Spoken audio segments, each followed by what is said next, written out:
Hi chemistry students, I'm here to give you another lesson on equation balancing. This lesson is about the SPAM method of equation balancing, and you've probably balanced enough equations now to know that sometimes you run into one that's it's just not obvious how to balance it by the inspection method. It has big coefficients or strange ratios in the coefficients, or lots of more than 2 or 3 reactants or products, and it's just really complex. The SPAM method will actually work for any chemical equation, but it's really most useful for those that aren't obvious balances by inspection. So it takes a little bit of getting used to, but we find that most students, once they catch on to the method, it really becomes helpful for balancing these more challenging problems. So let's get to it. So now to the SPAM method for equation balancing. Yes. SPAM stands for Smith's Perfect Algebraic Method. This is actually my chemistry teacher. And my chemistry teacher. Okay, yes. We both had the same Smith who taught us the SPAM method for these more difficult algebraic. I'm not sure whether he invented it, but he anyway.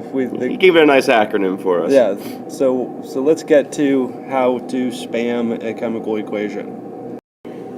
All right, so we're gonna start with a skeleton equation. At the top here we have butane combining with oxygen. This is known as a combustion reaction, which we haven't covered yet, and they always form carbon dioxide and water. So that's the first thing to do is write these can be buggers or balanced, yes. If you're using that inspection method. So the first thing we want to do is give these all some kind of letter to represent them. I'm going to choose X, Y, Z, and W for each one. So X, Y. So instead of numbers, we're just going to give them letters. Like we're going to treat them like math. So then our next step is to write out an algebraic equation for each thing on the left side compared to its counterpart on the right. So we only have 3 elements here, we have carbon, oxygen, and hydrogen. Oxygen. So basically, we're going to start with carbon and say, all right, I have 4 carbons, so that would be 4x equals, and we look on the right side, and there's only 1 carbon on the right, so it equals 1z, or just z in this case. So that's the first equation, 4x equals z. Then we want to take the next one, so let's say hydrogen. So on the left side, or the reactant side, we have 10x equal to 2w, because H2O has 2 hydrogens, so it's 2w. Your 2 and z's look similar, but I understand what you're doing there. That's what the little crosshatch is. Right, and then lastly, we have oxygen. Nice. Last, we have oxygen, which we know 2y, since the other side has just O2, so it's 2y, equals, I have you paranoid now, equals 2z, because CO2 has 2 of them, so it equals 2z, plus w. Because there's water only 1 oxygen in the water. Okay, 2z plus w. So what we've got is a system of equations, much like you do in algebra, except we have 3 equations, but 4 variables in this case. And this is a tricky one, but the next step kind of helps us make all this complexity become fairly simple. We can arbitrarily set the value of one of these variables as a 1. Yeah, in this case, let's choose x. So you usually would choose something that you think probably would have the lowest coefficient, or might be a 1, which is probably going to be the thing that has the most atoms in it. So in this case, it's going to be x. So we're going to pick that butane, and we're going to set x equal to 1. So we're going to arbitrarily say x is 1 in this system, and then we just go back, well, if x is 1, so that means 4 equals z. That 4 equals z, so z is 4. Then we bring the solution for z. We have other x's we can change too. We also know that now 2w equals x.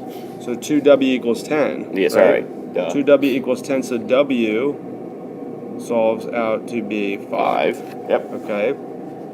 And now we can come down into there's usually this one's got 3 variables in it here, so we kind of have to do that one last. Yep. And now we know what the values of everything except y is. Okay, so we can go 2y. back, substitute in here, 2y equals 2 times z. Well, z is 4, so that's 8. 2 times 4 is 8. Plus w, which Plus is w 5. is 5. So 8 plus 5 is 13. So 2y equals 13. So y equals 6.5. 13 halves. Or 6.5. Or 6.5. Or So 6.5. since we can't have half a mole, we have to take all our values and multiply them through by 2. Let's write out the whole equation. All right, let's do that first. With everything, and then we'll kind of go through. So we're going to go back up here. We're going to say x is 1, so it's going to be C4H10 plus y we said was 13 halves. 13 halves O2 yields Z is 4 CO2 plus W is 5 H2O. I forgot how fun the spam method was. Okay, so honestly, to work that out with the substitution method, you could do it and you'll get the same thing. It's a lot of trial and error. But now go back to your original point there, Mr. Hunter. Now, since we can't have half a mole in our chemical equations, we have to multiply it all to make it whole. So we'd have to multiply them all by 2. So that becomes, oh, you dummy. There we go. That becomes 2. That one becomes 13. 13, so we'll just get rid of the 2 down The there. other one becomes 8. So this becomes 8. And the last one becomes 10. And then you have a balanced chemical equation. And you can do this to any chemical equation, but we would suggest only the ones that would require the use of difficult problem solving instead of the easy ones. Yeah, ones that have multiple reactants and products and Right, aren't easily solvable. Let's take a look at that one we stopped with last time. So we're going to try the spam approach on another equation, and you might recognize this one. This is the one we ended the first video on balancing with, and this is one that was not an easy one to balance by simple inspection, but the spam method will help us on this one. So we're going to, again, random variables for the coefficients. So I'm going to put x. I'm going to write them up a little higher so I can put the actual numbers in below when I get them worked out. And then for carbon monoxide, we'll give it the coefficient y. For iron, we'll give it the coefficient z. And for the carbon dioxide, we'll give it the coefficient w. You can use any letters you want. That's the letters that I chose. So we're going to write an equation, an algebraic equation, for each element in the formula. So we're going to write one for iron, one for oxygen, and one for carbon. So if we look at the left side, iron appears in the first reactant, Fe2O3, and it's going to be 2x. So 2 because the subscript is 2, and x because so it's 2 times x. And we're going to set that equal to Z, because the iron on the other side is here. It has no subscript, just the coefficient Z. So the iron atom is going to be 2x on the left equals Z on the right. Okay, now let's write an equation for oxygen. So now we have to remember, oxygen shows up in both reactants, but only one product. So we're going to start with 3x plus y, because there's 1 times y in front of the carbon monoxide, equals 2w. So there's an equation with 3 different variables in it. Then we'll go on to carbon. Carbon shows up just here and just here. So the equation for carbon is very simple. It's y Y equals W. So that's a Y. So now we're going to arbitrarily choose one of the letters that we want to be a 1. And I'm going to pick X. So I'm going to make my X a 1. So we'll come over here and kind of write the solutions. If X is 1, that means that Z, if we look at the first equation there, must equal 2. So if you stick in 1 as the value of X, then Z ends up being 2. So if we come down here to this equation, then we can substitute in 1 for X there as well. And then because there's 3 variables in the equation, and even if we put a 1 in for the X, we still have 2 variables, Y and W. We need to come down to the third equation and look and say, well, Y and W are the same thing. So I can actually pick one of them to replace. So I'm going to rewrite this entire equation. We're just going to say 3 times 1, which is X, is just 3, plus, and watch this, I'm going to change this to W, because Y equals W according to this equation. So instead of Y, I can just replace it with W, equals 2W. And then 3 equals W, which also equals Y, because they're the same thing. So 3 equals W equals Y. Okay, so now we can go back through and substitute in the rest of the numbers.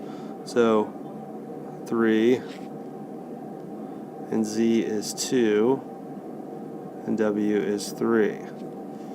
So that's our final equation.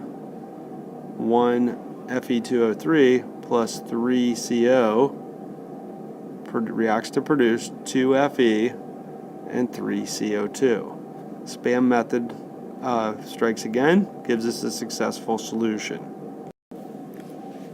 Okay, so let's combine a little demonstration with some equation balancing. Here's a demonstration that we showed you in class the other day, if you were there, decomposition of ammonium dichromate. So let's watch.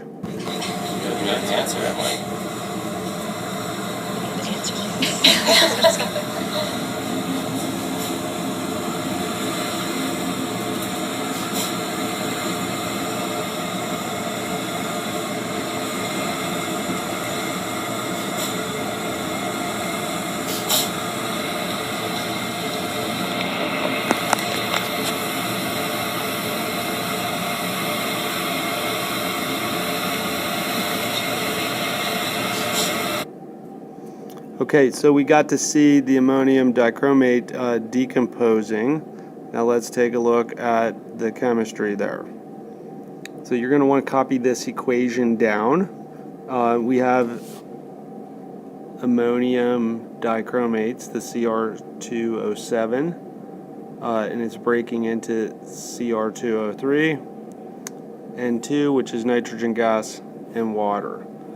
And I've put in, instead of X, Y, Z, W, I put in A, B, C, and D as our variables for the balance. So now let's write equations to go with each one of those. So for our nitrogen equation, we're going to write 2A, because there's a 2 outside that ammonium, so it's 2 times the N multiplied by the A, equals 2C. So in other words, A equals C. Alright, for hydrogen, what we have for hydrogen is going to be 8A, 2 times 4 times A, equals 2D. Which means then, if we divide out 2, 4A equals D. Are you with me?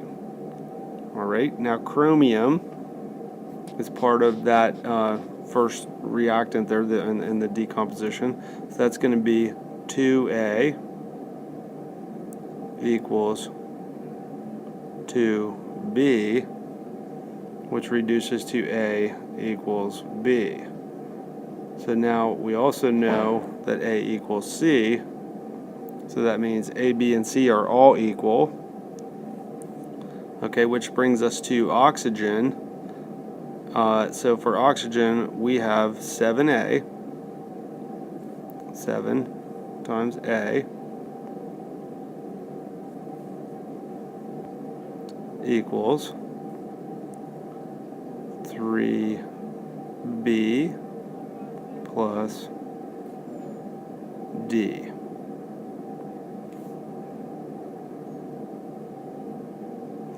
So now let's pick something to set as a 1.